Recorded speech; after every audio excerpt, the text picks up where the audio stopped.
जय हिंद फ्रेंड, हिंदी और प्राइड में आप सभी का स्वागत है। फ्रेंड्स, यहाँ पे हम यूजीसी एनटीए नेट परीक्षा जून 2019 हिंदी द्वितीय प्रश्न पत्र विश्लेषण सहित व्याख्या करने वाले हैं।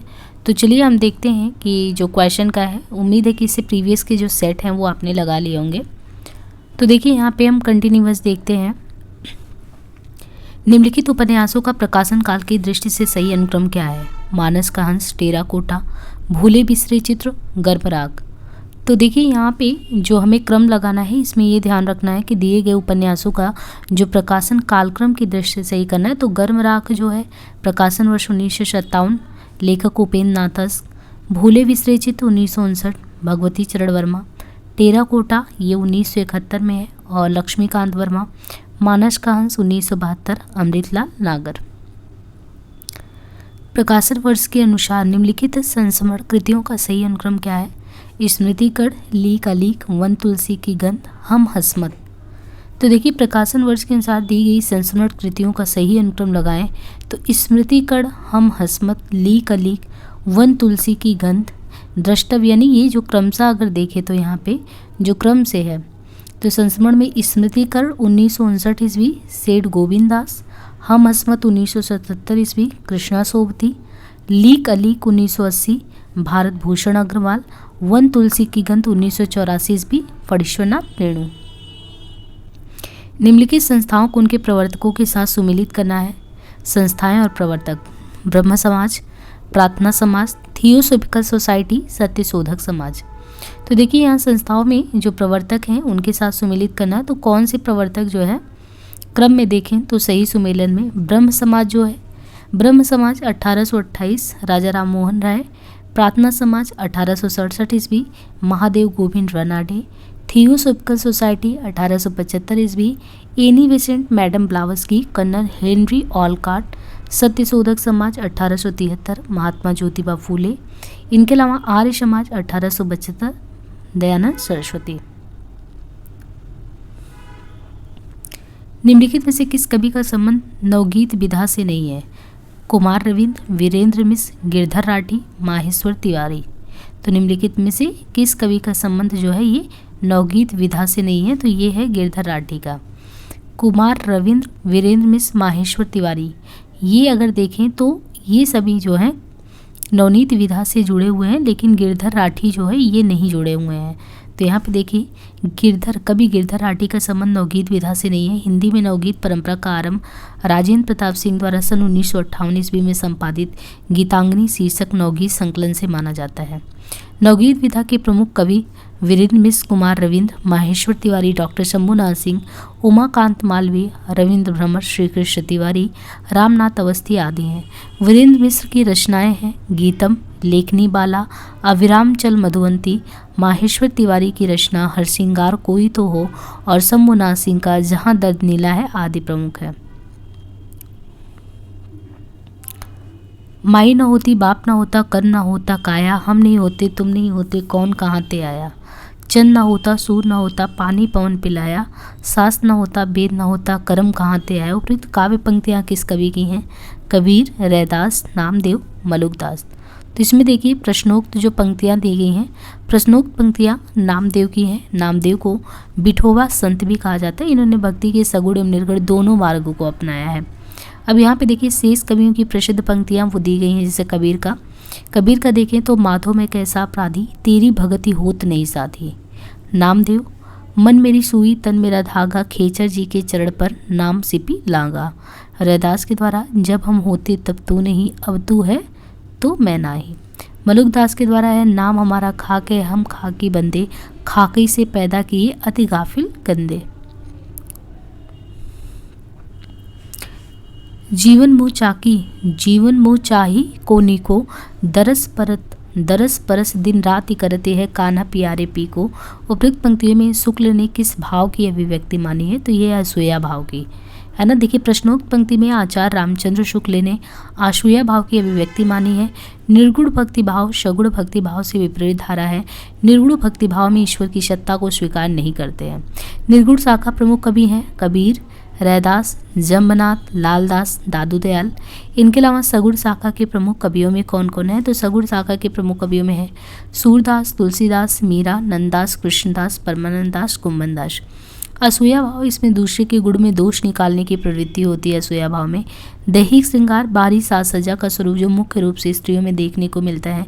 निर्गुण काव्य की विशेषताओं में देखें तो निर्गुणोपासना, रहस्यवाद का उत्कृष्ट वर्णन, बहुदेववाद का विरोध, सामाजिक अन्याय और आडंबर का विरोध, लोक कल्याण की भावना और जाति का विरोध, नारी के कामनी रूप की निंदा, शतुक्कड़ी भाषा का प्रयोग।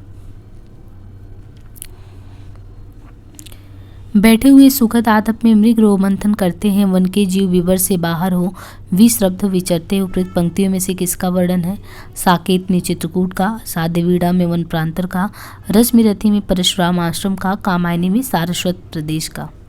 तो यहाँ पे देखें प्रश्नोक्त पंक्तियों में जो ये प्रश्नोक्त पंक्तियाँ दी गई हैं, तो प्रश्नोक्त पंक्तियों में रश्मिरथी में परशुराम के आश्रम का वर्णन किया गया है। रश्मिरथी यानी सूर्य का सारथी की रचना रामधारी सिंह दिनकर द्वारा 1952 में किया गया, जिसमें 7 सर्ग है।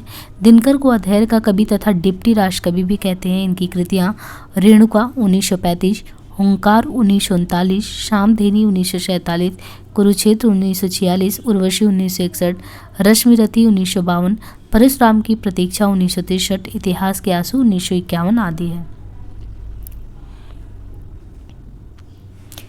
विलक्षण बात यह है कि आधुनिक गद्य साहित्य की परंपरा का प्रवर्तन नाटक से हुआ है। उपयुक्त कथन किस इतिहासकार का है? तो ये शुक्ल जी का। विलक्षण बात यह है कि आधुनिक जो गद्य साहित्य की परंपरा का प्रवर्तन नाटक से हुआ है, उपयुक्त कथन शुक्ल जी का है। हिंदी के प्रथम नाटक एवं उनके प्रस्तोता को देखें तो हिंदी के प्रथम नाटक और प्रस्तोता देखिए गए सुकुमार रास, ये डॉक्टर गए सुकुमार रास जो नाटक है इसके हैं डॉक्टर दशरथ ओझा, गोरक्ष विजय, गणपति चंद्रगुप्त, आनंद रघुनंदन, तुर्बच्चन सिंह, आनंद रघुनंदन शुक्ल। इनके अलावा नहुष भारतेंदु हरिश्चंद्र।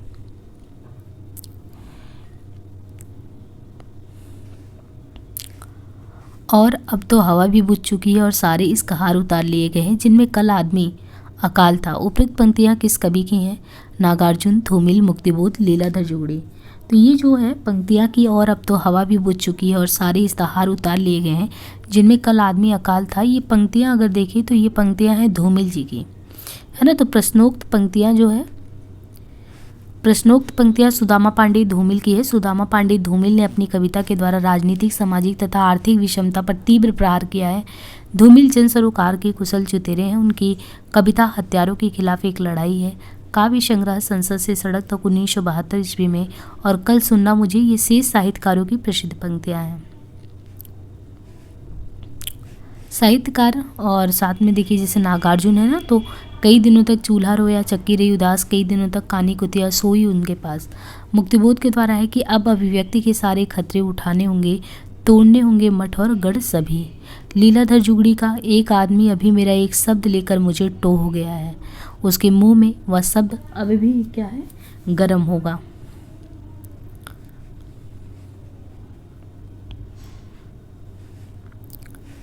मैं नीर भरी दुख की बदली, महादेवी वर्मा का उपयुक्त गीत उनके किस काव्य संग्रह से जुड़ा हुआ है? मैं नीर भरी दुख की बदली, ये जुड़ा हुआ है किसे? सांध्य गीत से, है ना। तो मैं नीर भरी दुख की बदली, ये पंक्ति जो है ये महादेवी वर्मा के सांध्य गीत काव्य संग्रह से लिया गया है। निहार 1930, रश्मि 1932, नीरजा 1934, इसे सक्सेरिया पुरस्कार भी मिला। सांध्य गीत 1935, यामा 1940, दीप शिखा 1942, सप्तपर्णा 1960, संदनी 1965, नीलांबरा 1983, आत्मिका 1983, दीप गीत 1983, प्रथमायन 1984 और अग्निरेखा 1990 आदि इनकी प्रसिद्ध रचनाएं हैं। देखिए निम्नलिखित आचार्यों को उनके कथनों के साथ सुमेलित करना है। तो इसमें आचार्य दिए हैं, एक तरफ आचार्य, दूसरी तरफ जो है कथन। अब देखिए यहाँ पे आचार्य जो है आचार्य दंडी, आचार्य भामा, आचार्य वामन। तो यहाँ पे जो है हमें सुमेलित करना है कि इनके द्वारा जो कथन दिए गए इनमें से कौन सा कथन सुमेलित होता है।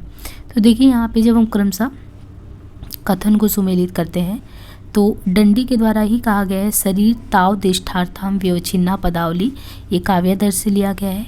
भामा के द्वारा है शब्दार्थो सहितो काव्यम गद्यम पद्यम च द्विधा काव्यालंकार सूत्र। वामन के द्वारा है काव्य शोभायाय काव्य शोभा आय कर्तरो धर्माः गुणा, काव्य अलंकार सूत्र। क्षेमेंद्र के द्वारा है अनौचित्यते नान्यते रसभंगस्य कारणम, औचित्य विचार चर्चा। जुंग के अनुसार पिता पर अधिकार जमाने के लिए लड़की की अपनी मां से प्रतिस्पर्धा को किस ग्रंथि के रूप में जाना जाता है? तो यहाँ पे देखिए किस ग्रंथि के रूप में जाना जाता है, तो यहाँ पे देखिए इसे इलेक्ट्रा ग्रंथि कहते हैं। पिता पर अधिकार जमाने के लिए लड़की की अपनी मां से प्रतिस्पर्धा को इलेक्ट्रा ग्रंथि के रूप में जाना जाता है, जबकि माता पर अधिकार और पिता विरोधी ग्रंथि को क्या कहते हैं? तो ये कहते हैं ओडिपस। ये दोनों ग्रंथियाँ बच्चों के जन्म से ही विकसित होने लगती हैं।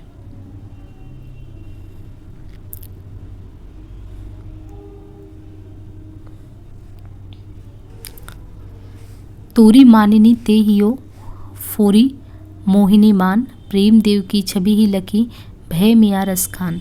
आचार्य शुक्ल के अनुसार उपयुक्त दोहे से प्रमाणित होता है कि, यानी तोरी मानिनी ते हियो फोरी मोहिनी मान, प्रेम देव की छवि है लकी भय मिया रस खान। आचार्य शुक्ल के अनुसार उपयुक्त दोहे से प्रमाणित होता है कि रस खान किसी स्त्री पर आसक्त थे। स्त्री मानवती थी और रस खान का अनादर करती थी। रस खान स्वयं को प्रेम का मानदंड मानते थे। रस खान को भास हुआ कि जिस पर गोपियां मरती हैं उसी पर ध्यान लगाया जाए। रस खान मोहिनी का मान मर्दन करना चाहते थे। तो यहाँ पे देखिए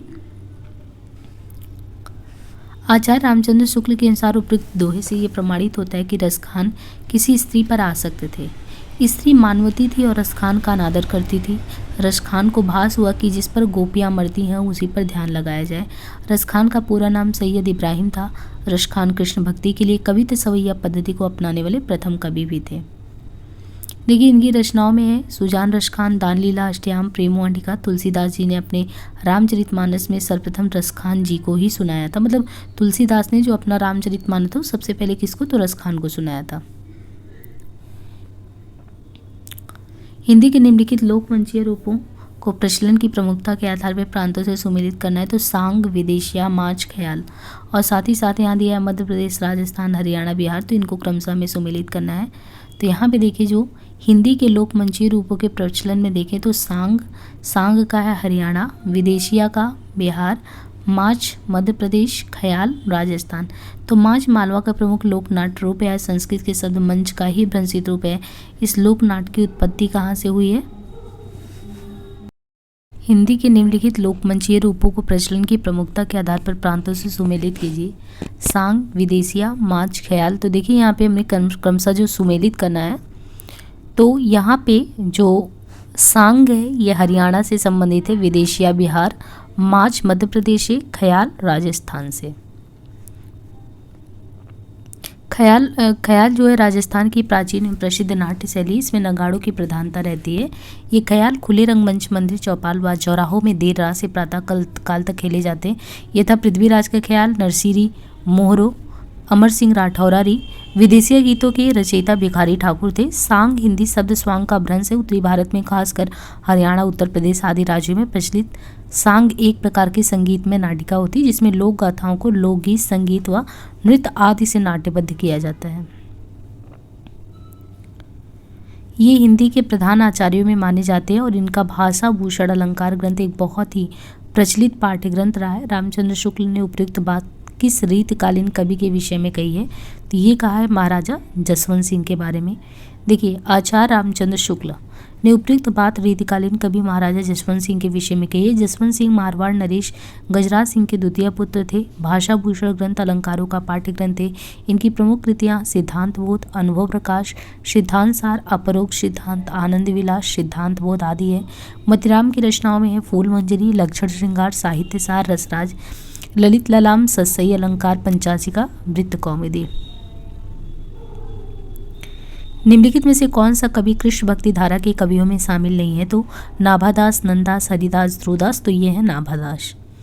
नाभादास कृष्ण भक्ति धारा के कवियों में शामिल नहीं है। नाभादास राम भक्ति धारा के कवि हैं।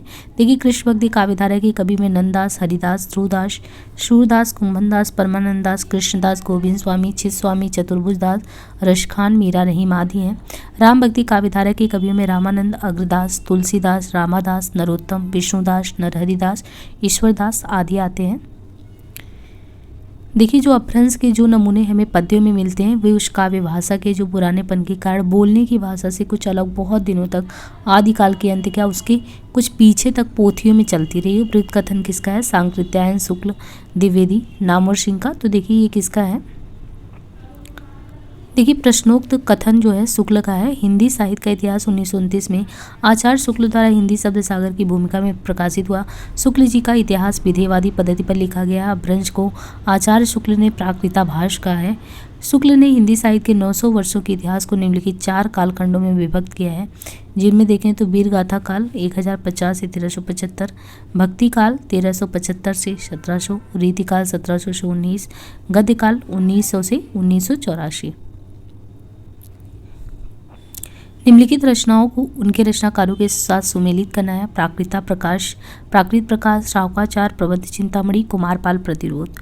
और रचनाकार में देवसेन, वरुरुचि, जैनाचार, मेरुतंग, हेमचंद, सोमप्रभ सूरी। तो यहाँ पे देखिए क्रमशः दी गई रचनाएं रचनाकारों में देखें तो रचनाएं और रचनाकार प्राकृत प्रकाश जो है ये वरुरुचि, शावकाचार देवसेन, प्रबंध चिंतामणि, जैनाचार्य मेरुतुंग, कुमारपाल प्रतिरोध, सोमप्रभ सूरी, कुमारपाल चरित इसके हैं हेमचंद। यही सच है कि कहानीकार कौन है? कृष्णा सोबती, मनु भंडारी, मृदुला गर्ग, उषा प्रियंवदा। तो देखिए यही सच है, इसकी कहानीकार कौन है इनमें से? तो यही सच है कि कहानीकार इसमें है मनु भंडारी जी। कहानीकार और कहानियों में देखें तो कृष्णा सोबती की कहानी हो गई यारों के यार, सिक्का बदल गया, ए लड़की, मित्रों मर जानी। और उषा प्रियंवदा जी का है वापसी, जिंदगी और गुलाब के फूल, फिर बसंत आया। मनु भंडारी जी का है यही सच है, मैं हार गई, त्रिशंकु।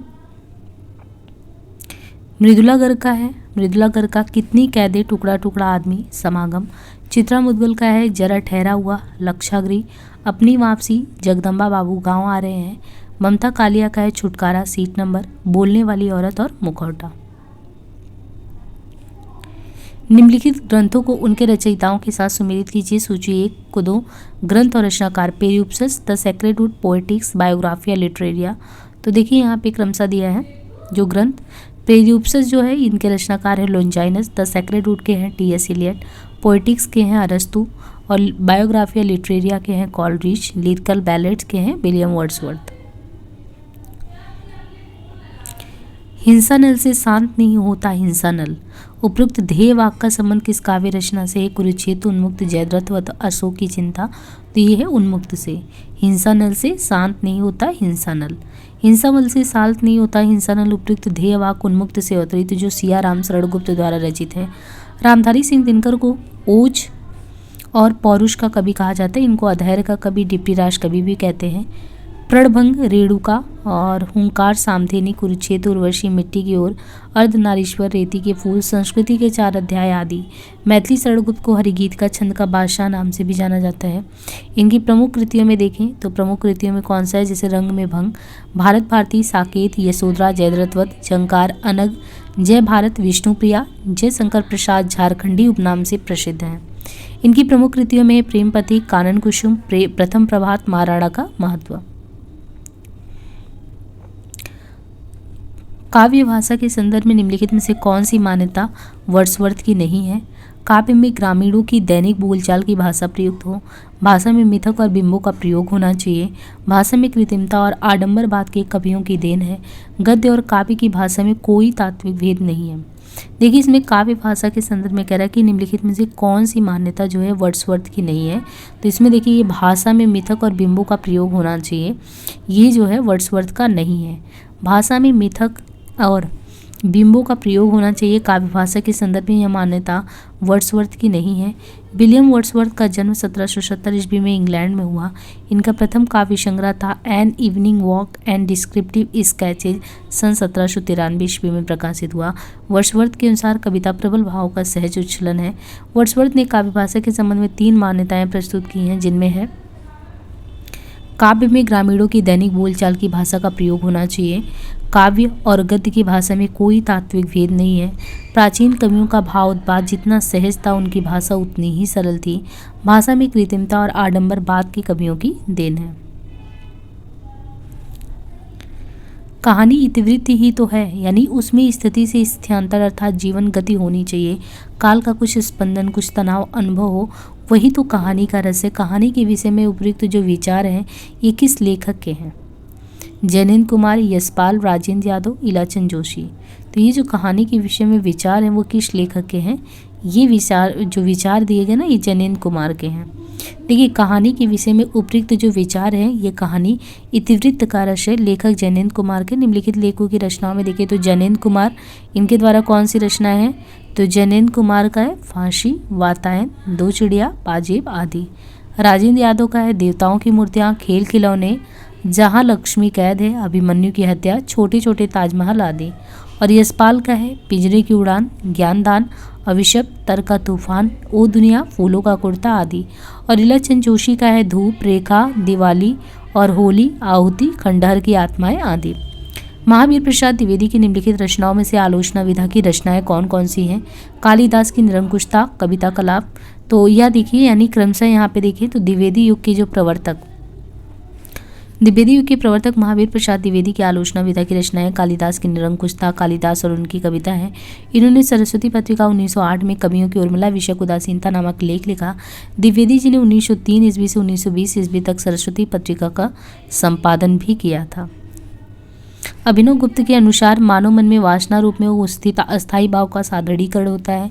साधारणीकरण के लिए भोजकत्व व्यापार अनिवार्य है। साधारणीकरण की अवस्था में प्रेक्षक स्वपर के बंधन से छोड़ जाता है। साधारणीकरण की अवस्था में प्रेक्षक को लौकिक संबंधों का बोध रहता है।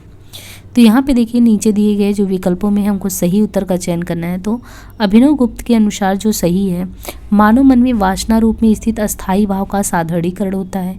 साधारणीकरण की अवस्था में प्रेक्षक स्वपर के बंधन से छूट जाता है। अभिनव गुप्त का समय 10वीं सदी का उत्तरार्ध कश्मीर में स्वीकार किया जाता है। इन्होंने व्याकरण शास्त्र, ध्वनि शास्त्र, नाट्य शास्त्र का अध्ययन क्रमशः नरसिंह गुप्त, भट्ट इंद्राज और भट्टोत को गुरु मानकर किया। अभिनव गुप्त ने तंत्रालोक नामक श्रेष्ठ दार्शनिक कृति की रचना की। गुप्त जी के अनुसार साधारणीकरण की अवस्था में प्रेक्षक स्वपर के बंधन से छूट जाता है। निम्नलिखित रचनाओं को उनके प्रकाशन काल से सुमेलित करना है। सूची 1 और 2 दिया है, रचनाएं और प्रकाशन काल। मोहन राकेश की डायरी के कुछ पन्ने, मेरी कॉलेज डायरी, एक कार्यकर्ता की डायरी, और क्रमशः यहाँ पे प्रकाशन काल दिया है। तो यहाँ पे देखिए क्रमशः मोहन राकेश की डायरी 1985, रचनाकार है मोहन राकेश। डायरी की कुछ पन्ने 1940, घनश्याम दास बिड़ला। मेरी कॉलेज डायरी 1954, धीरेन्द्र वर्मा। एक कार्यकर्ता की डायरी 1972, सीताराम सेकटिया।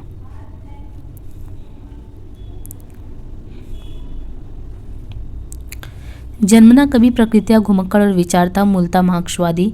कविता के लिए कोई भी विषय हो सकता है। घुमक्कड़ ऐसे कि कभी यहाँ कभी वहाँ, मूलतः मार्क्सवादी, किंतु वे उसके बाहर भी झांक लेते हैं। बच्चन सिंह का उपयुक्त कथन किस कवि के विषय में है? तो ये है नागार्जुन जी के बारे में। देखिए, बच्चन सिंह का उपयुक्त कथन जो है ये किसका है? तो बच्चन सिंह का उपयुक्त कथन कवि नागार्जुन जी के विषय में है। नागार्जुन का वास्तविक नाम क्या था? तो वैद्यनाथ मिश्र था। इनके व्यक्तित्व पर राहुल सांकृत्यायन और निराला के अमिट प्रभाव देखने को मिलते हैं। ये मैथिली में यात्री उपनाम से लिखते थे। इनके रचित उपन्यास रतिनाथ की चाची 1948, बलशनामा 1952, नई पौध 1953, बाबा बटेश्वर नाथ 1954, दुख मोचन 1957, वरुण के बेटे 1957, उग्रतारा आदि हैं। क्या स्त्री होना कोई पाप है? उपयुक्त संवाद किस कहानी से जुड़ा हुआ है? तो यह है आकाशदीप से। क्या स्त्री होना कोई पाप है? उपयुक्त संवाद प्रसाद द्वारा रचित आकाशदीप कहानी का है, जिसके पात्र चंपा, बुद्धगुप्त, जया, वणिक, मणिभद्र आदि हैं। जयशंकर प्रसाद जी की कहानियों में ग्राम 1910, छाया 1912, प्रतिध्वनि 1926, आकाशदीप 1929, आधी 1929, इंद्रजाल 1936, प्रसाद जी के नाटक सज्जन 1910, कल्याणी परिणय 1912, करुड़ाले 1913, प्रायश्चित 1914, राजश्री 1915 और विशाख 1921, आजादशत्रु 1922, जन्मेजय का नागयज्ञ 1926। निम्नलिखित में से कौन सा प्रवासी लेखक मॉरिशस का नहीं है? महेश राम जियावन, अभिमन्यु अनंत, रामदेव धुरंधर, महात्म सिंह। तो ये देखिए कि निम्नलिखित में से ये कह रहा है ना कि कौन सा प्रवासी इसमें है जो लेखक मॉरिशस का नहीं है, बाकी तो मॉरिशस के हैं। तो इसमें कौन से नहीं होंगे, महात्म सिंह नहीं होंगे, बाकी महेश राम जियावन, अभिमन्यु अनंत, रामदेव धुरंधर ये सभी होंगे। तो प्रवासी लेखक महात्म सिंह मॉरिशस से नहीं है, ये सूरीनाम से जुड़े हैं। मॉरिशस के प्रमुख लेखकों में है महेश राम जियावन, अभिमन्यु अनंत, रामदेव धुरंधर, इंद्रदेव भोला, इंद्रनाथ मुनीश्वर लाल आदि। अभिमन्यु अनंत को मॉरिशस का क्या कहते हैं, प्रेमचंद कहते हैं। इनके प्रमुख उपन्यास में नदी बहती रही 1970, आंदोलन 1971, एक बीघा प्यार 1972, जग गया सूरज 1973, तपती दोपहर 1977, लाल पसीना 1977, कुहासे का दायरा 78, लपटों की बेटी 1995। निम्नलिखित में से कौन सी रचना अग्रदास की नहीं है, ध्यान मंजरी, राम ध्यान मंजरी, कुंडलिया, रूप मंजरी। तो यहाँ पे देखें हम क्रमशः कौन से इसमें है या नहीं है। तो देखिए रूप मंजरी अग्रदास की रचना नहीं है, रूप मंजरी नंददास की है।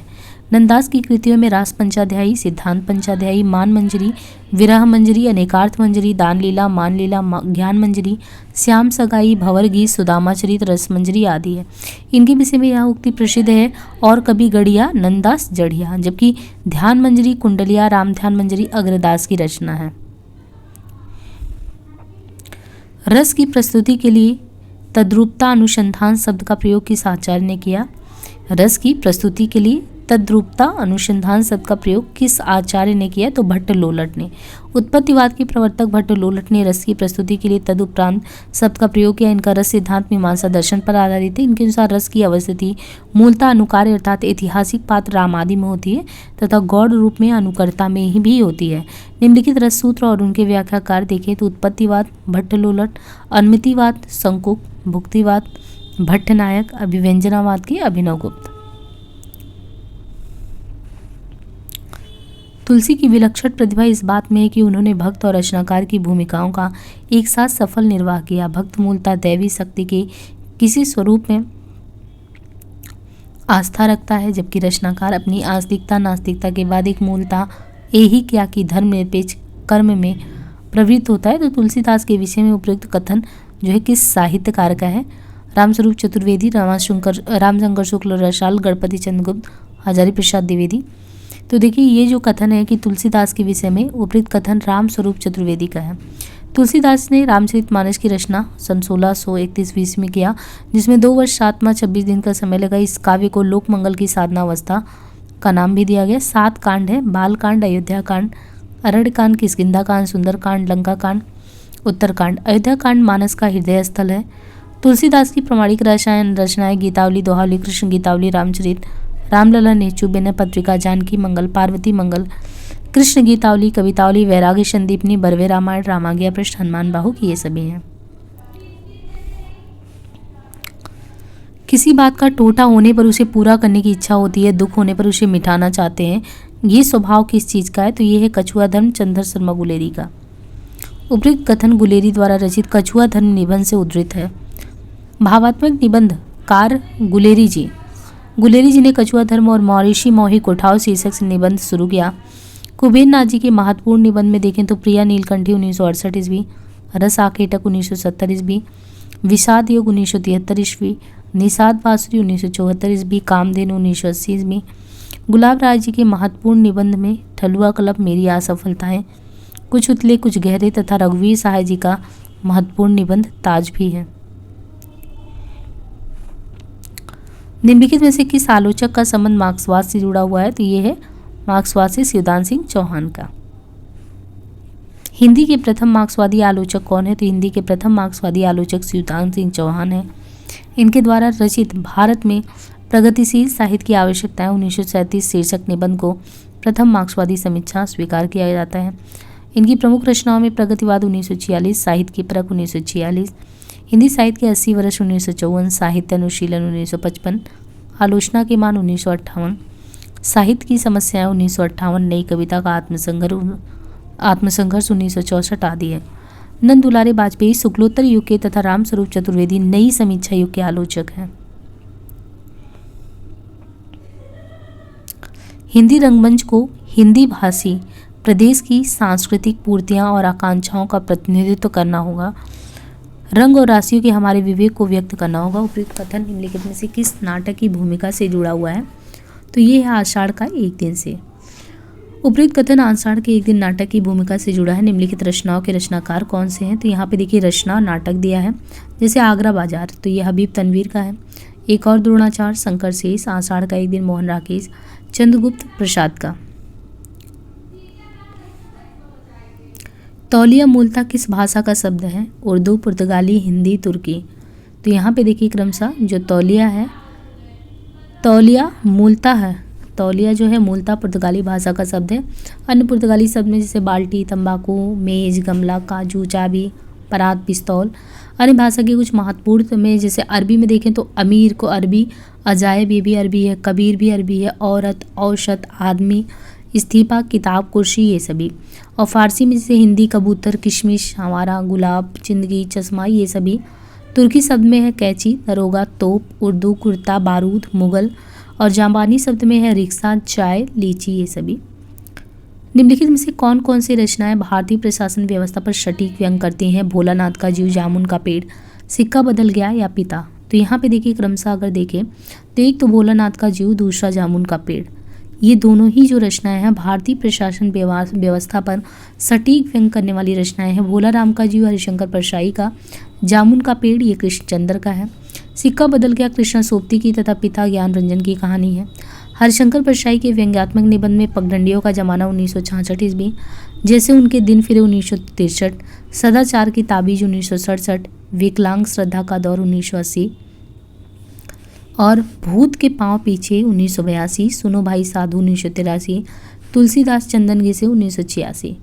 कृष्णचंदन के उपन्यास हैं एक गधे की आत्मकथा, एक गधा नेफा में, गद्दार, सपनों का कैदी, मिट्टी के सनम, रेत का महल, कागज की नाव। निम्नलिखित में से कौन सी बोली राजस्थान की नहीं है? मेवाती, मारवाड़ी, मडियाली। मेवाड़ी तो कौन सी नहीं है? मडियाली नहीं है। देखिए मडियाली राजस्थान की जो है राजस्थानी की बोली नहीं है। विवरण इस प्रकार है कि सौर सेनी अपभ्रंश से निकली भाषाएं पश्चिमी हिंदी, राजस्थानी, पहाड़ी, गुजराती। राजस्थानी बोली के तहत मेवाती, मालवी, जयपुरी, मारवाड़ी ये सभी आती हैं।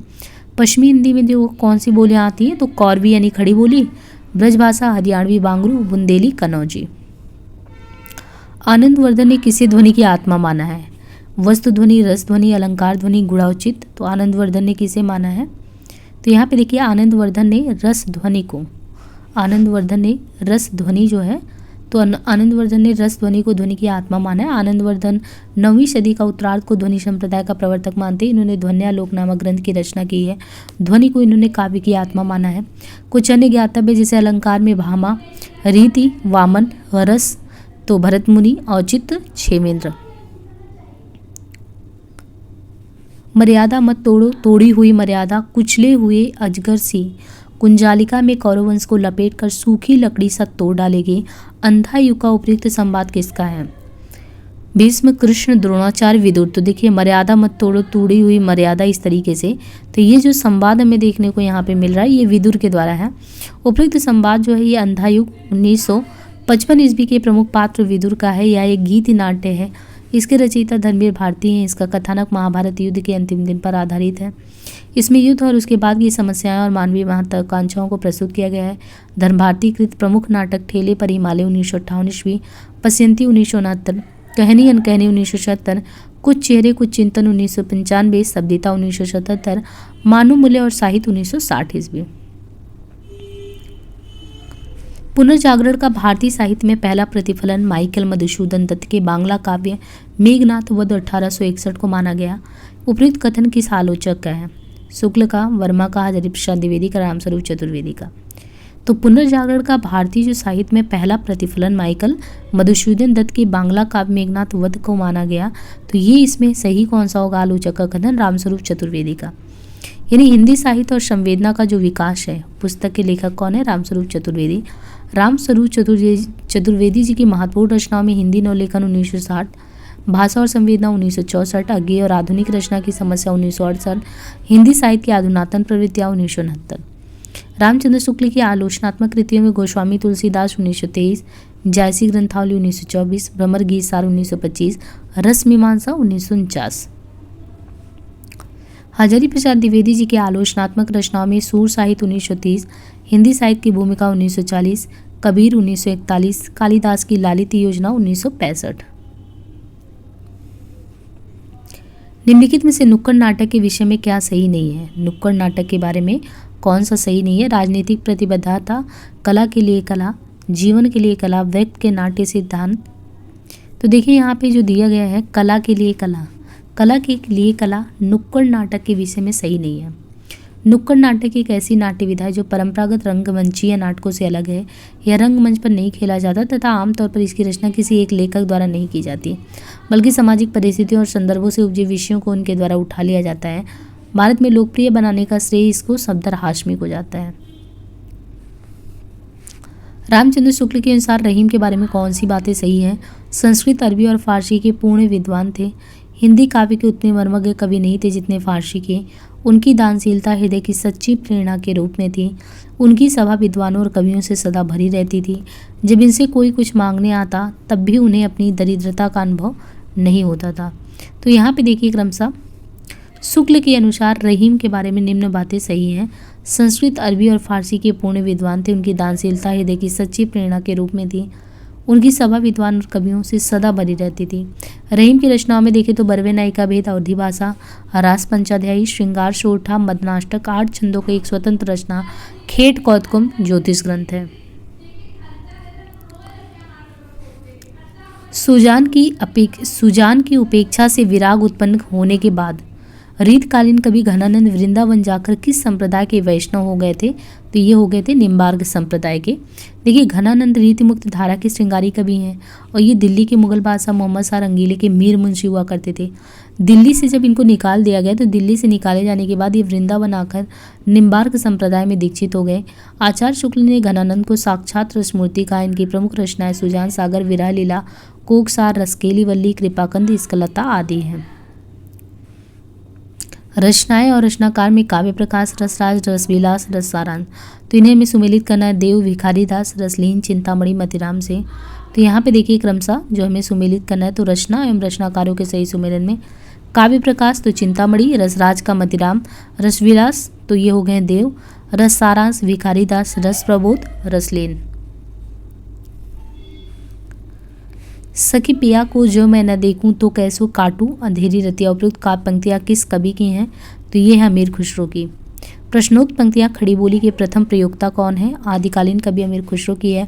अमीर खुसरो हिंदी खड़ी बोली के प्रथम कवि के रूप में माने जाते हैं। इनकी प्रमुख रचनाएं खालिक बारी, दीवानी हिंदवी, हालात कन्हैया, मुकरिया, दो सूखने गजल। इन्होंने सितार और तबला का आविष्कार किया। प्रसिद्ध संगीतज्ञ तथा हजरत निजामुद्दीन औलिया के परम शिष्य थे। विद्यापति की उपाधियों में मैथिल, कोकिल, कविशेखर, अभिनव जयदेव आदि हैं। इनकी प्रमुख रचनाएं कीर्तिलता, कीर्ति पताका, गोरक्ष विजय है। दोनों का हठ था दुर्निवार, दोनों ही थे विश्वासहीन। कामायनी की उपयुक्त पंक्तियों से क्या मतलब है? तो ये है कि देव और दानव दोनों हठी और विश्वासहीन थे। तो दोनों का हठ था दुर्निवार, दोनों ही थे विश्वासहीन। कामायनी की उपयुक्त पंक्तियों से मतलब है कि देव और दानव दोनों हठी और विश्वासहीन थे। कामायनी छायावाद के पुरस्कारकर्ता प्रसाद का भाव प्रदान महाकाव्य है। कामायनी 1935 में मंगला प्रसाद पारितोषिक से परिष्कृत रचना। कामायनी में कुल 15 सर्ग हैं जिनका विवरण चिंता, आशा, श्रद्धा, काम, वासना, लज्जा, कर्म, ईर्ष्या, ईड़ा, स्वप्न, संघर्ष, निर्वेद, दर्शन, रहस्य, आनंद।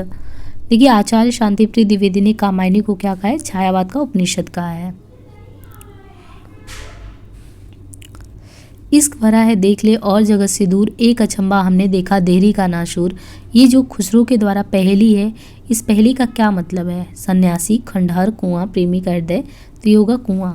यदि अमीर खुसरो की उपयुक्त पहेली का मतलब है कुआं, है ना। पहेली क्या था? एक थाल मोती से, इन्हीं के द्वारा जैसे आकाश के लिए इन्होंने कहा कि एक थाल मोती से भरा, सबके सिर पर औधा धरा।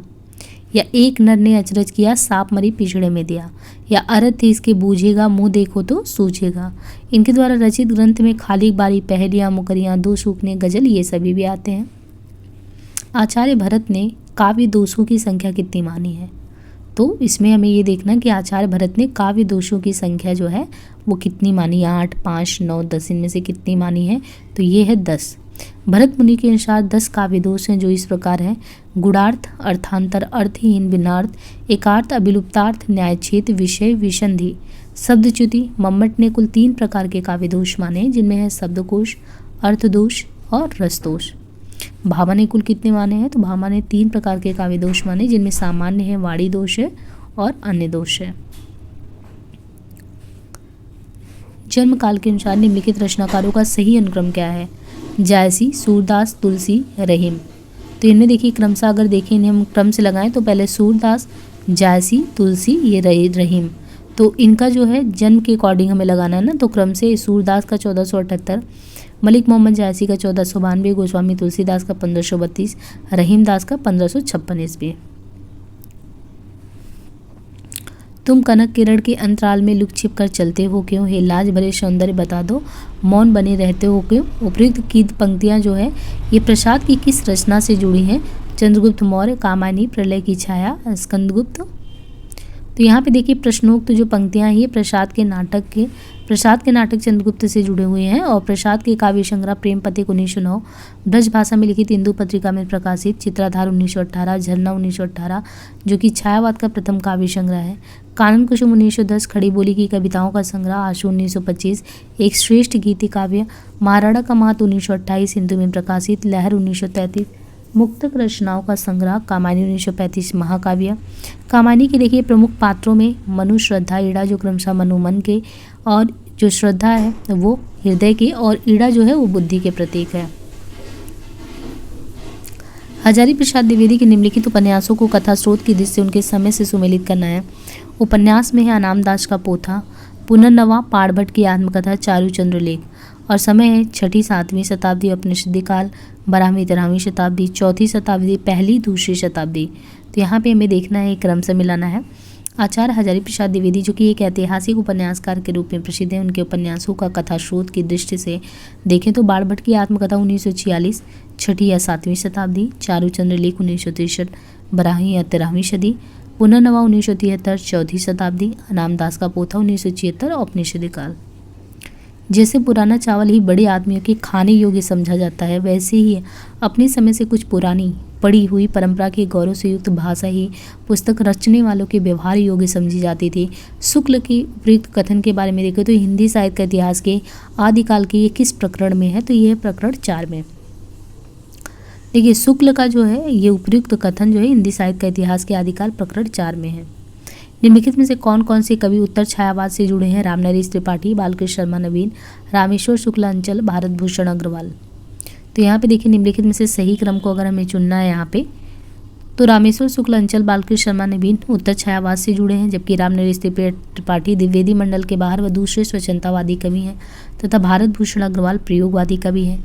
रामेश्वर शुक्लांचल की रचनाओं में है मधुलिका, अपराजिता, किरण बेला, करील, लाल चूनर, वर्षांत के बादल। बालकृष्ण शर्मा नवीन की रचनाओं में कुमकुम, रश्मि रेखा, पलक, क्वाशी। रामनरेश त्रिपाठी की रचनाओं में मिलन, पथिक, मानसी। भारत भूषण अग्रवाल की रचनाएं छवि के बंधन, जागते रहो, मुक्ति मार्ग और वो प्रस्तुत मन। अगर प्रेम खूंखार शेर है तो मैं उसे दूर ही रहूंगी, मैंने तो उसे गाय ही समझ रखना था, और मैं प्रेम को संदेह के ऊपर समझती हूँ, यह देह की वस्तु नहीं आत्मा की वस्तु है, संदेह का वहाँ जरा भी स्थान नहीं, और हिंसा तो संदेह का ही परिणाम है, वह संपूर्ण आत्मसमर्पण है। यह पंक्तियाँ गोदान उपन्यास में किस पात्र द्वारा कही गई हैं? गोविंदी, सिलिया, सोना, मालती। तो देखिए उपयुक्त जो पंक्तियाँ कह रहे हैं ये प्रेमचंद की अमरकृति गोदान उपन्यास में मालती द्वारा कही गई है। सखी नील नभस्सर से उतरा या अंश आहा तीरता तीरता, अब तारक मौक्तिक शेष नहीं निकला जिनको चरता चरता। उपयुक्त पंक्तियों में हंस किस अलंकार से जुड़ा हुआ है? तो ये है रूप अतिशयोक्ति। उपयुक्त पंक्तियाँ जो है छंद रूप अतिशयोक्ति अलंकार से जुड़ा है, जहाँ केवल उपमान के वर्णन से उपमेय का बोध कराया जाए वहाँ रूपक अतिशयोक्ति अलंकार होता है। उत्प्रेक्षा जब उपमेय में उपमान की संभावना या कल्पना कर ली जाए तब उत्प्रेक्षा होता है। उदाहरण सोहत ओढ़े पीठ पीठ समश्याम सलोने गात, मानो नीलमणि सैल पर आतप प्रियो प्रभात। उपमा जहाँ उपमेय और उपमान में समानता दिखाई जाए वहाँ पे उपमा अलंकार होगा। उदाहरण जैसे सुनी सुरसरी सम पावन बानी। निम्नलिखित काव्य रचनाओं को उनके प्रकाशन काल से सुमेलित करना है। काव्य रचनाएं जूही की कली, भारत भारती, प्रिय प्रवास, प्रथम रश्मि, और यहाँ पे देखिए प्रकाशन वर्ष दिया है। देखिए यहाँ पे क्रमशः जूही की कली 1916 ईस्वी सूर्यकांत त्रिपाठी निर्लरा, भारत भारती 1912 मैथिली शरणगुप्त, ये प्रिय प्रवास 1914, अयोध्या सिंह उपाध्याय हरिओत, प्रथम रश्मि 1919, सुमित्रानंदन पंत। निम्नलिखित जीवनी परक कृतियों में से कौन सी कृति रोमा रोला की है? बापू की झांकियाँ, महात्मा गांधी विश्व के अद्वितीय पुरुष, अकाल पुरुष। तो ये है महात्मा गांधी विश्व के अद्वितीय पुरुष।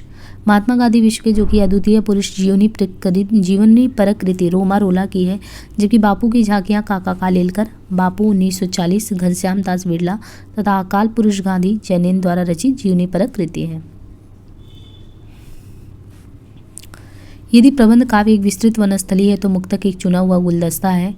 रामचंद्र शुक्ल, श्याम सुंदर दास, हजारी प्रसाद द्विवेदी, नंदुलारे वाजपेयी। तो यहाँ पे ये देखें शुक्ल का है। यदि प्रबंध काव्य तो मुक्तक एक चुना हुआ गुलदस्ता है। बिहारी के संबंध में एक कथन शुक्ल का है। शुक्ल जी के आलोचना ग्रंथ सूरदास, जयसी ग्रंथावली, हिंदी साहित्य का इतिहास।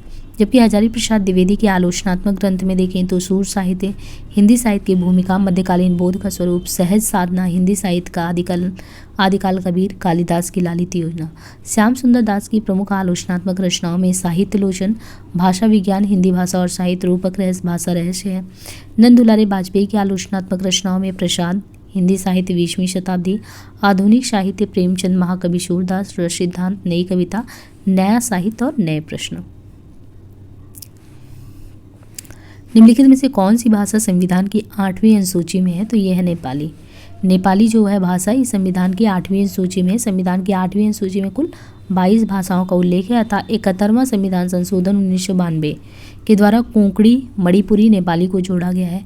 असमिया, बंगला, बोडो, डोगरी, गुजराती, हिंदी, कन्नड़, कश्मीरी, कोंकणी, मैथिली, मलयालम, मणिपुरी, मराठी, नेपाली, उड़िया, पंजाबी, संस्कृत, संथाली, सिंधी, तमिल, तेलुगु, उर्दू। कॉलरिज की काव्य संबंधी धारणा का प्रमुख आधार क्या है? साहचर्यवादी सिद्धांत, यांत्रिकतावादी सिद्धांत, जयवादी सिद्धांत, आनंदवादी सिद्धांत। तो यहाँ पे देखिए कॉलरिज के काव्य संबंधी धारणा का प्रमुख आधार जयवादी सिद्धांत है। सैमुअल टेलर कॉलरिज 1772 ईस्वी की काव्य संबंधी धारणा जयवादी सिद्धांत पर आधारित है। प्रमुख ग्रंथ the friend 1817, aid to reflection 1825, church and state 1833, conferences of an inquiring spirit 1840। अब देखिए वाद में देखिए स्वच्छंदतावाद तो वर्ड्सवर्थ, यथार्थवाद कार्बे, संरचनावाद प्रोफेसर फार्डिनेंड दी सस्योर, प्रतीकवाद के हैं बादलेयर, बिंबवाद के हैं टी.ई. हाम, अजनबीपन स्केलोवास्को, विखंडनवाद के हैं जॉक देरिदा। यह मेरे जीवन का केवल अर्ध सत्य है। मैंने केवल बहिरंग जीवन का ही विचरण किया, यह विवरण दिया। जहाँ तक अंतरंग जीवन का प्रश्न है वह नितांत मेरा अपना है। आपको उसका समभागी बनाने की उदारता मुझ में नहीं है। तो ये कहना है नगेंद्र का। उपयुक्त वक्तव्य के आत्मकथाकार कौन है? नगेंद्र जी हैं। या उदाहरण उनकी आत्मकथा अर्धकथा 1988 से उद्धृत है। जबकि रामविलास शर्मा की आत्मकथा मुडेर पर सूरज प्रथम भाग, देर सबेर द्वितीय भाग, आपस की बातें तृतीय भाग। शिवपूजन शाह की आत्मकथा है मेरा जीवन। हरिवंश राय बच्चन की आत्मकथा 3 भाग में है, क्या भूलूं क्या याद करूं प्रथम। दूसरा है नीड़ का निर्माण फिर। तीसरा बसेरे से दूर तृतीय, 10 द्वार से सोपान तक चतुर्थ। निम्नलिखित में से किस उपन्यास में राम और काम का द्वंद्व चित्रित हुआ है? अमृत और विष, मानस का हंस, खंजन नयन, नाचो बहुत गोपाल। तो ये है मानस के हंस में। मानस का हंस उपन्यास में राम और काम का द्वंद्व चित्रित हुआ है। अमृतलाल नागर के प्रसिद्ध उपन्यास महाकाल 1947, सेठ बाकेमल 1955, बूद और समुद्र 1956, शतरंज का मोहरा 1959, सुहाग के नुपुर 1960, अमृत और विष 1966, 7 घूंघट वाला मुखड़ा 1968, एकता नैमिषारण्य 1972, मानस का हंस 1972, नाचो बहुत गोपाल 1978, खंजन नयन 1981, बिखरे तिनके 1982, अग्निगर्भा 1983, करवट 1985, पीढ़ियाँ 1990।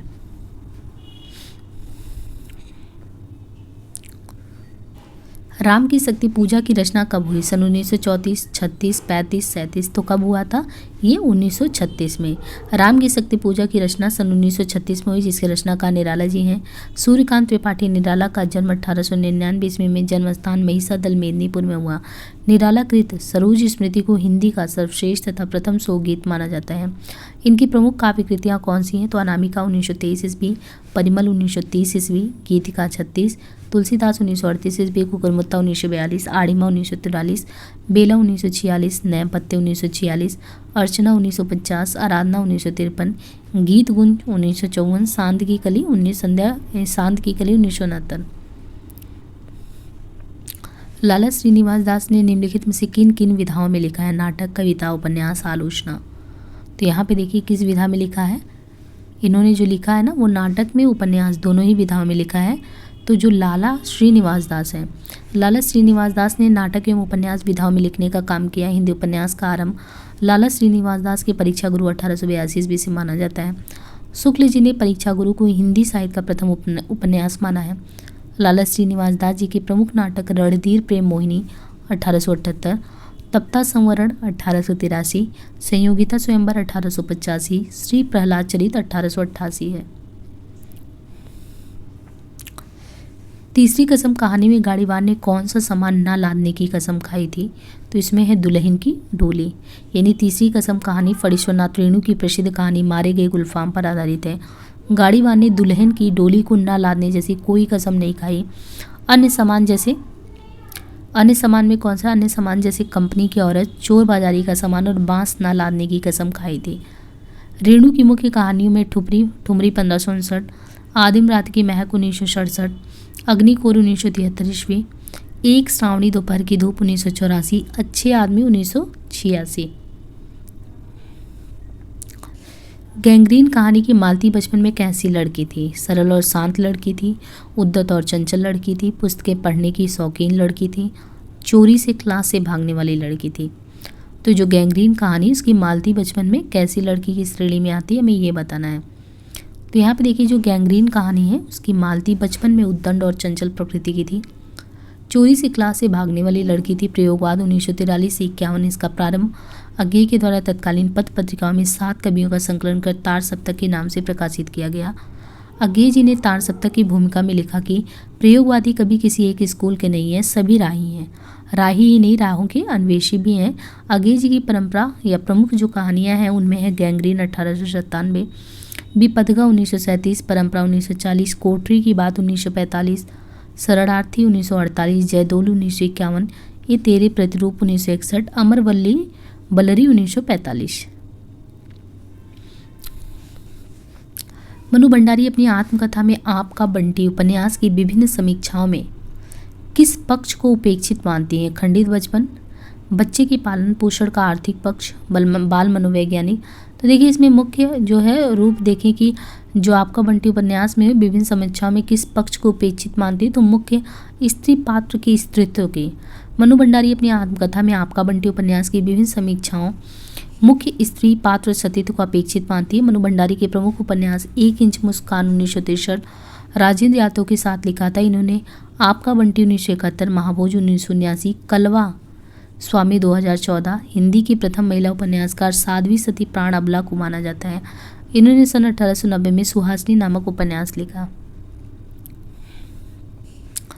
नई कविता के प्रथम अंक में निराला की किस कविता का अनेक कवियों द्वारा सामूहिक रूपांतर प्रकाशित हुआ था? तो इसमें कौन से कवियों द्वारा? जूही की कली। देखिए नई कविता के प्रथम अंक में निराला की कविता जूही की कली का अनेक कवियों द्वारा सामूहिक रूपांतर प्रकाशित हुआ। नई कविता 1954 में है, उनका नाम अज्ञेय का नाम दिया हुआ। अपनी एक रेडियो वार्ता में उन्होंने इस बात का सर्वप्रथम जिक्र भी किया था, जो बाद में नए पत्ते अंक में संकलित हुआ, प्रकाशित हुआ। नई कविता का आरंभ सन 1954 में जगदीश चंद्र गुप्त द्वारा संपादित नई कविता पत्रिका के प्रकाशन से माना जाता है। शुक्ल जी ने ना तो भारत के रूढ़िवाद को स्वीकार किया, न पश्चिमी व्यक्तिवाद को। उपयुक्त कथन किस लेखक का है? तो यह रामविलास जी का। शुक्ल जी ने ना तो भारत के रूढ़िवाद को स्वीकार किया, न पश्चिमी व्यक्तित्ववाद को।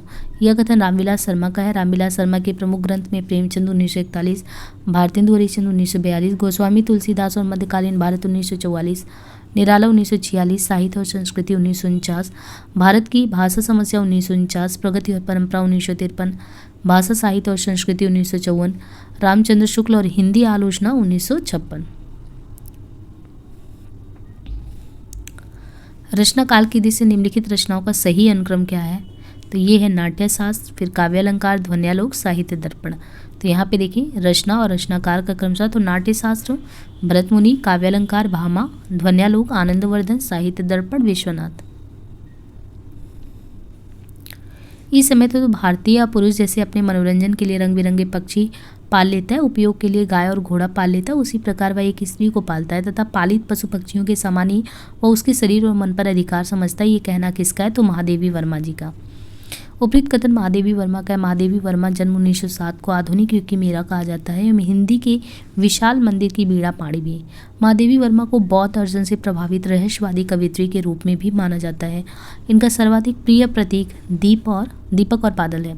रेखाचित अतीत के चलचित्र 1941, स्मृति की रेखाएं 1943, संस्मरण पथ के साथी 1956, मेरा परिवार 1972, पशु पक्षियों पर कविता संग्रह निहार, रश्मि नीरजा, संध्या गीत, यामा। निम्नलिखित में से कौन सी रचना केशवदास की है? रसिक प्रिया, विज्ञान गीता, अनुप्रास, बेनूत, रस सागर।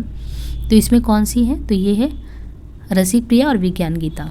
रसिक प्रिया, विज्ञान गीता केशवदास की रचना है। केशवदास जी की अन्य रचनाओं में कौन सी हैं? तो जैसे कवि प्रिया, रामचंद्रिका, रतन बावनी, विज्ञान गीता, जहांगीर जसचंद्रिका, वीर सिंह देवचरित। अलंकारवादी राम भक्त कवि केशवदास को कठिन काव्य का प्रेत कहा जाता है। शुक्ल जी ने केशव जी के विषय में कहा है कि प्रबंध रचना के योग्य ना तो केशव में शक्ति थी और ना ही अनुभूति। केशव केवल उक्ति वैचित्र एवं शब्द क्रीड़ा के कवि थे। नामवर सिंह ने संस्कृति और सौंदर्य निबंध में हजारी प्रसाद द्विवेदी द्वारा रचित अशोक के फूल की रचना का उद्देश्य निम्नलिखित में से किसे माना? प्रकृति वर्णन, संस्कृति की मिश्रता को उजागर करना, आर्य संस्कृति की शुद्धता के अहंकार पर चोट, सामासिक संस्कृति को प्रोत्साहन देना। तो यहाँ पे देखिए जो नामवर सिंह है उन्होंने संस्कृति और सौंदर्य निबंध में हजारी प्रसाद द्विवेदी द्वारा रचित अशोक के फूल की रचना का उद्देश्य आर्य संस्कृति की शुद्धता के अलंकार पर चोट को माना। नामवर सिंह के प्रमुख निबंध में बकलम खुद 1951, वाद विवाद संवाद 1989, अशोक के फूल 1948, कल्पलता 51, मध्यकालीन धर्म साधना 1952, विचार और वितर्क 1957, विचार प्रभाव 1959, कुचरज 1964, साहित्य सहचर 65, आलोक पर्व 1972, शिरीष के फूल भारतीय संस्कृति की देन, काव्य कला, कविता का भविष्य, नई समस्याएं, आम फिर बौर आ गए, वसंत आ गया, अवतारवाद।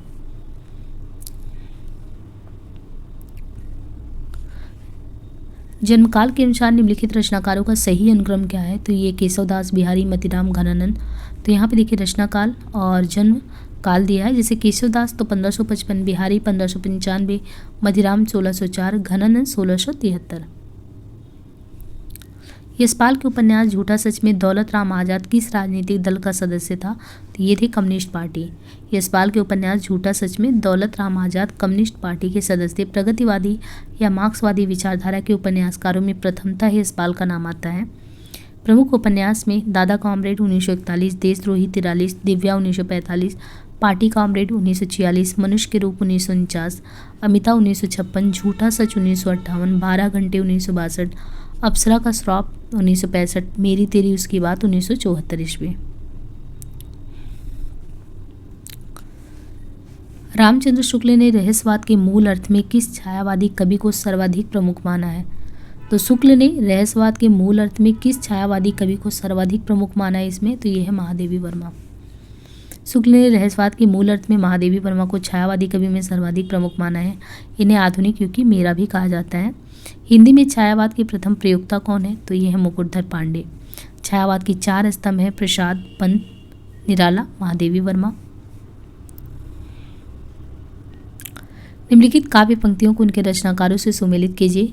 काव्य पंक्तियाँ और रचनाकार। मैं बकता नहीं हूँ, कविताएं ईजाद करता हूँ गाली, इस वक्त जबकि कान नहीं सुनते हैं कविताएं, आज फिर शुरू हुआ जीवन, आज मैंने एक छोटी सी सरल सी कविता पढ़ी। तो देखिए यहाँ पे हमें क्रमशः जो सुमेलित करना है तो सुदामा पांडे ढूमिल की जो महत्वपूर्ण पंक्तियाँ हैं, इस वक्त जबकि कान नहीं सुनते कविताएं पेट से सुनी जाती हैं। दूसरा, यह जनतंत्र जिसकी रोज सैकड़ों बार हत्या होती है, भूख से रिरियाती हुई हथेली का नाम दया है, हाँ हाँ मैं कवि हूँ, कवि यानी भाषा में भदेश। सर्वेश्वर दयाल सक्सेना की महत्वपूर्ण पंक्तियों में कि मैं नया कवि हूँ, इसी से जानता हूँ सत की चोट बहुत गहरी होती है। लीक पर वे चले जिनके चरण दुर्बल और हारे हैं, लोकतंत्र को जूते की तरह लाठी में लटकाए भागे जा रहे हैं, सभी सीना फुलाए। और रघुवीर सहाय की जो महत्वपूर्ण पंक्तियाँ उसमें है, राष्ट्रगीत में भला कौन व भारत भाग्य बिठाता, भटस फटा सुथरना पहने जिसके गुण हर चरना गाता, आज फिर शुरू हुआ जीवन, आज मैंने एक छोटी सी सरल सी कविता पढ़ी। और शमशेर बहादुर के चुका भी हूँ मैं नहीं कहाँ किया मैंने प्रेम अभी, एक पीली शाम पतझर का जरा अटका हुआ पता, पता बोलेगी हम नहीं, भेद खोलेगी। प्रकाशन काल की जैसे सुरेंद्र वर्मा के नाटकों का सही अनुक्रम क्या है? द्रौपदी, रति का कंगन, आठवां सर्ग शकुंतला की अंगूठी, आठवां सर्ग। तो इनमें से जो है हमें क्रम से इनको सुमेलित करना है, लगाना है क्रम से। तो देखिए प्रकाशन काल के जैसे सुरेंद्र वर्मा के नाटकों का सही क्रम द्रौपदी 1972, आठवां सर्ग 76, शकुंतला की अंगूठी 90, रति का कंगन, और द्रौपदी 1972, सेतुबंध 1972, नायक खलनायक विदूषक 1972, सूर्य की अंतिम किरण से सूर्य की पहली किरण तक 1975, आठवां सर्ग 1975, छोटे सैयद बड़े सैयद 1978, एक दूनी एक 1987, शकुंतला की अंगूठी 1990, कैदे हयात 1993। हिंदी पर सामासिक संस्कृति के वहन का दायित्व संविधान के किस अनुच्छेद में है? तो 351 में है। देखिए आर्टिकल 351 में हिंदी भाषा के विकास के लिए निर्देश हिंदी में सामासिक संस्कृति के वहन का दायित्व संविधान के 351 आर्टिकल में है। और 343 संघ की राजभाषा हिंदी और लिपि देवनागरी है। 348 सुप्रीम कोर्ट और हाई कोर्ट में प्रयोग किए जाने वाली भाषा। और 349 भाषा से जुड़ी कुछ विधियाँ नियमित करने की विशेष प्रक्रिया। तो आज के लिए इसे हम यहीं पर समाप्त करते हैं, मिलते हैं नेक्स्ट पार्ट में। धन्यवाद। गांधीवाद के संदर्भ में निम्नलिखित में से कौन सा कथन सही नहीं है? इसके पीछे मार्क्सवाद के समान व्यवस्थित शास्त्रीय अध्ययन नहीं है। इसका आधार तर्क नहीं सहानुभूति है। इसमें विचार स्वातंत्र का अभाव है। इनके विचारों का स्रोत दैनिक साधना है। तो यहाँ पे हमें ये देखना है कि गांधीवाद के संदर्भ में कौन सा जो कथन है वो सही नहीं है। तो ये है, इसमें विचार स्वातंत्र का अभाव है, ये जो कथन है सही नहीं है। देखिए गांधीवाद के संदर्भ में इसमें विचार स्वातंत्र का अभाव है, कथन सही नहीं है। अन्य विकल्प गांधीवाद के संदर्भ में सही है। गांधीवाद के संदर्भ में निम्नलिखित कथन सही है कि इसके पीछे मार्क्सवाद के समान व्यवस्थित शास्त्रीय अध्ययन नहीं है। इसका आधार तर्क नहीं सहानुभूति है। इनके विचारों का स्रोत दैनिक साधना है। गांधीवाद महात्मा गांधी के नाम से जाना जाता है। इनके आदर्शों, विश्वासों एवं दर्शन से उद्भूत विचारों के संग्रह को गांधीवाद कहा जाता है। गांधी जी स्वतंत्रता संग्राम के सबसे बड़े राजनीतिक एवं आध्यात्मिक नेताओं में से एक थे। बलि का सापूत, कपिकुल पुरोहित, रघुवीर जो को दुधरी रूप विकराल को उपयुक्त काव्य पंक्तियाँ किस रचनाकार की हैं? केशवदास, तुलसीदास, सेनापति, मतिराम। तो यहाँ पे देखें हम प्रश्नोक्त पंक्तियाँ जो है रीतिकालीन रामकथा के कवि सेनापति की हैं। शेष का विवरण देखिए यहाँ पे कवि और पंक्तियाँ दी हैं, जैसे केशवदास का यद्यपि सुजाति सुलक्षणी सुब्रन सरस सुब्रत भूषण बिन्ना विराजी कविता वनिता मित्र। दूसरा है गोरख जगायो जोग भक्ति भगायो लोग। तीसरा सेनापति का है बाली का सपूत, कपिकुल पुरोहित, रघुवीर जो को दूत धरी रूप विकराल को। मदिराम का है कोऊ कितोक उपाय करो कऊ होत है आपुन पीव परायो। कली कौतु के रचयिता कौन है इसमें से? तो ये है प्रताप नारायण मिश्र। कली कौतु के रचयिता मिश्र जी हैं। इनके अंदर रचनाओं में प्रेम पुष्पावली, मन की लहर, लोकोक्ति शतक, तृप्यंताम, श्रृंगार विलस, हर गंगा है। भारतेंदु हरिजन की महत्वपूर्ण रचनाओं में भक्ति सर्वस्व, प्रेम मलिका, कार्तिक स्नान, प्रेम सरोवर, प्रेम माधुरी, प्रेम तरंग, प्रेम प्रलाप, राग संग्रह, फूलों का गुच्छा, बकरी विलाप, विजयनी विजय, वैजयंती, नए जमाने की मुकरी, बंदर शवा, वसंत, होली, विजय, वल्लरी, जातीय संगीत। बच्चन सिंह सिहर सा गया और उसके हाथों की अभ्यस्त न्यूट्राई को जैसे किसी मानवीय कोमलता ने धीरे से छू लिया। उपयुक्त कथन किस कहानी का है? तो यह राजा निर्वंशिया का। बच्चन सिंह सिहर सा गया और उसके हाथों की अभ्यस्त न्यूट्राई को जैसे किसी मानवीय कोमलता ने धीरे से छू लिया हो, ये जो कथन है राजा निर्वंशिया कमलेश्वर द्वारा लिखित कहानी का है। कमलेश्वर जी की महत्वपूर्ण कहानी में राजा निर्वंशिया 1957, कस्मे का आदमी 1958, खोई हुई दिशाएं 1963, मांस का दरिया 1966, बयान 1973, आज़ादी मुबारक 2002। कृष्णा सोप्ती की महत्वपूर्ण कहानी में सिक्का बदल गया, बादलों के घेरे। चंद्र शर्मा गुलेरी की महत्वपूर्ण कहानी में उसने कहा था 1915, बुद्धू का कांटा 14, सुखमय जीवन 1911। भीष्म साहनी जी की महत्वपूर्ण जो रचना है उसमें अमृतसर आ गया, भाग्य रेखा 1953, पहला पाठ 1957, भटकती राग 65, पटरिया 73, वांगचू 1978। भीष्म साहनी के नाटकों की कौन सी विशेषताएं हैं? भारतीय नारी की पीड़ा का प्रभाव प्रस्तुतिकरण, भारतीय संस्कृति की पुनरुत्थानवादी अभिव्यक्ति, मध्यकालीन धर्मांधता, अनाचार तथा तानाशाही की सामयिक संगति, सांप्रदायिक एकता और राष्ट्रीय अखंडता की अभिव्यक्ति। तो नीचे दिए गए विकल्पों में सही विकल्प का चयन करना है। तो देखिए यहाँ पे जो भीष्म सानी उनके नाटकों की विशेषताओं में है भारतीय नारी की पीड़ा का प्रभावी प्रस्तुतिकरण। दूसरा है मध्यकालीन धर्मांधता, अनाचार तथा तानाशाही की सामयिक संगति। भीष्म सानी के प्रमुख नाटक हानुश 1977, कबीरा खड़ा बाजार में 1981, माधवी 1985, मुआवजे 1993, रंग दे बसंती चोला 1998, आलमगीर 1999। आचार्य रामचंद्र शुक्ल ने प्रिय प्रवास की निम्नलिखित में से किस विशेषता का उल्लेख नहीं किया है? अधिकतर पदों में बड़े ढंग से हिंदी अपनी चाल पर चलती दिखाई पड़ी। इसकी कथा वस्तु एक अच्छे प्रबंध के लिए पर्याप्त है। या काव्य अधिकतर भाव व्यंग्यात्मक और वर्णनात्मक है। हिंदी को है किया दिया जाने ऐसी दो एक क्रियाओं के भीतर ही सिमट कर रह जाना पड़ा है। तो देखिए शुक्ल ने प्रिय प्रवास की विशेषता में इसकी कथा वस्तु एक अच्छे प्रबंध के लिए पर्याप्त है का उल्लेख नहीं किया है। अन्य विकल्प शुक्ल द्वारा प्रिय प्रवास के संबंध में बताई गई विशेषता है। प्रिय प्रवास हरिऔध जी की हिंदी खड़ी बोली का प्रथम महाकाव्य है। अयोध्या सिंह उपाध्याय और जो हरिऔध इनकी महत्वपूर्ण रचनाओं में रसिक रहस्य 1899, प्रेम प्रपंच 1900, चोखे चौपते 1932, चुभते चौपते 1924, प्रिय प्रवास 1914, पद्य प्रश्न 25, रस कलश 31, फूल पत्ते 1936, कल्पलता 1937, मर्म स्पर्श 1956। निम्नलिखित में से क्या तमस उपन्यास में सांप्रदायिक भावना के निर्माण में सहायक नहीं है? सांप्रदायिक पूर्वाग्रह, विभिन्न समुदायों का एक स्थान प्रवास, वर्गीय पूर्वाग्रह, अतीत की गौरव गाथाएं। विभिन्न संप्रदायों का एक स्थान प्रवास तमस उपन्यास में सांप्रदायिक भावना के निर्माण में सहायक नहीं है। तमस उपन्यास में सांप्रदायिक भावना के निर्माण में सहायक तत्व सांप्रदायिक पूर्वाग्रह, वर्गीय पूर्वाग्रह, अतीत की गौरव गाथाएं। देखिए भीष्म सानी के प्रमुख उपन्यास झरोखे 1967, कड़ियाँ 1970, तमस 1973, बसंती 1980, मैया दास की गाड़ी 1998, कुंतो 93, नीलू नीलमा नीलोफर 2000, जय हिंद की सेना 2010, भाग्य रेखा। निम्नलिखित में से कौन सी रचनाएं पुष्पदंत द्वारा रचित नहीं है? आदि पुराण, जसवर चरियु, योगसार, उत्तर पुराण। तो आयोग ने इस प्रश्न में सबको समान अंक दिए थे। पुष्पदंत की प्रमुख रचनाओं में तिरसठी महापुरीम गुणालंकार, रय कुमार चरियु, जशियु चरियु। पुष्पदंत ने हमने काफी चौपाई छंद का प्रयोग किया है। पुष्पदंत को हिंदी का भवभूति भी कहते हैं। निराला जी पर बंग भाषा की काव्य शैली का प्रभाव समास में गुम्फित पदवलरी, क्रियापद के लोप आदि में स्पष्ट झलकता है। लाक्षणिक वैलक्षण लाने की प्रवृत्ति उसमें उतनी नहीं पाई जाती जितनी प्रसाद और पंत में। उपयुक्त कथन किसका है? तो ये है शुक्ल का। निराला जी पर बंग भाषा की काव्य शैली का प्रभाव समास में गुम्फित पदवलरी, क्रियापद के लोप आदि में स्पष्ट झलकता है। लाक्षणिक वैलक्षण लाने की प्रवृत्ति उसमें उतनी नहीं पाई जाती जितना प्रसाद और पंत में। उपयुक्त कथन शुक्ल जी का है। शुक्ल जी ने निराला के संबंध में अंतरत कहा है कि बहु वस्तु स्पर्शनीय प्रतिभा निराला जी में है। निराला ओज, औदात्य और विद्रोह के कवि हैं। प्रश्न में दो कथन दिए गए हैं, इनमें एक स्थापना और दूसरा तर्क है। कविता केवल वस्तुओं के ही रूप रंग में सौंदर्य की छटा नहीं दिखाती, प्रत्युत कर्म और मनोवृत्ति के सौंदर्य के भी अत्यंत मार्मिक दृश्य सामने आते हैं।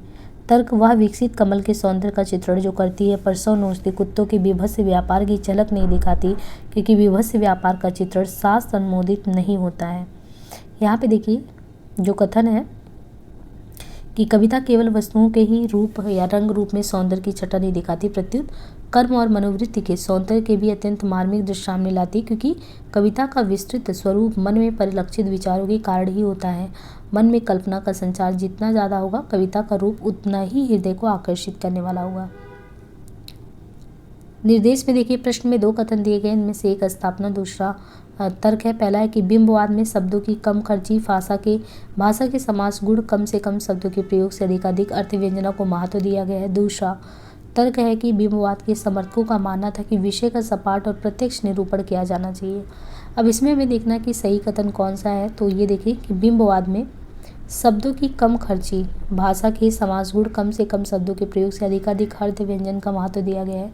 स्थापना के संबंध में कथन सही है, जबकि दिया गया तर्क बिंबवाद के समर्थकों का मानना था कि विषय का सपाट और प्रत्यक्ष किया जाना चाहिए। स्थापना के संबंध में ये सही नहीं है।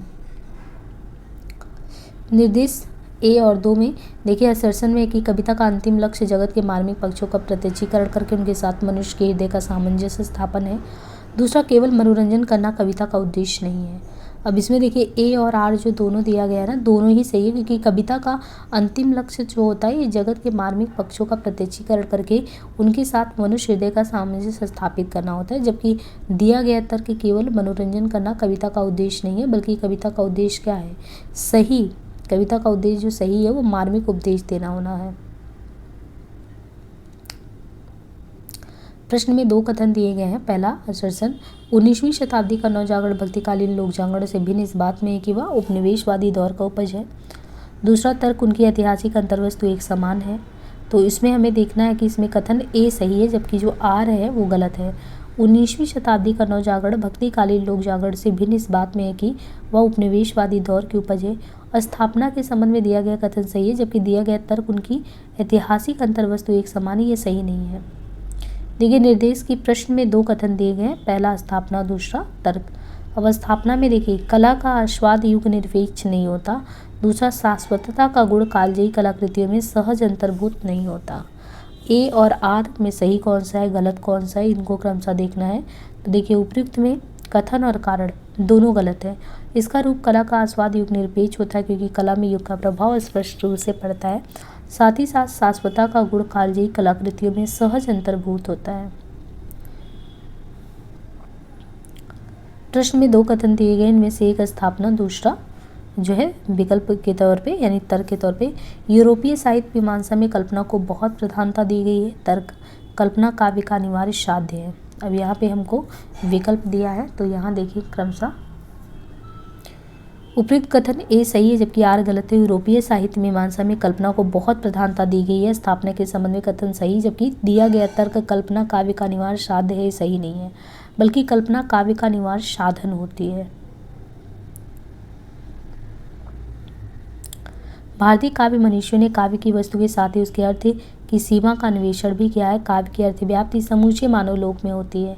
काव्य का संबंध उस अर्थ से है जिसमें कल्पना और सौंदर्य का आधार होता है। राजशेखर ने कल्पना को स्वीकार करते हुए कहा है कि काव्य के कर्ताओं को वस्तुओं का स्वरूप जैसा प्रतिभाषित होता है, उसका वर्णन वे उसी रूप में करते हैं। काव्य और दर्शन तथा काव्य और विज्ञान में भी अंतर होता है। काव्य का सत्य विज्ञान के सत्य से अलग होता है ना, और क्योंकि काव्य का सत्य तथ्यात्मक नहीं अनुभूत्यात्मक होता है। तो यहाँ पे ये जो दिया गया है ना, आपको इन्हें पढ़ना है और पढ़ने के बाद सीधे क्वेश्चन पे आना, क्वेश्चन पढ़ के उत्तर देना है कि उपयुक्त अनुच्छेद के संदर्भ में काव्य मनीषियों की दृष्टि से समन्वयात्मकता होने का क्या मतलब है। तो आदर्शवादी दार्शनिकता से जुड़ा होना। या जो नेक्स्ट क्वेश्चन है इसमें, उपयुक्त अनुच्छेद के आधार में अनुच्छेद के संदर्भ में निम्नलिखित में से कौन सा कथन सही नहीं है। तो इस तरीके से आपने पढ़ा, काव्य में सुंदर के साथ असुंदर का समावेश रहता है, या काव्य का मूल प्रयोजन सत्य के रूप में ही अभिव्यक्त होता है। कभी क्योंकि लोक की यात्रा करता है इसलिए सुंदर के साथ असुंदर का चित्रण संभव नहीं है। तो यही है, कभी क्योंकि लोक की यात्रा करता है इसलिए सुंदर के साथ असुंदर का चित्रण संभव नहीं है।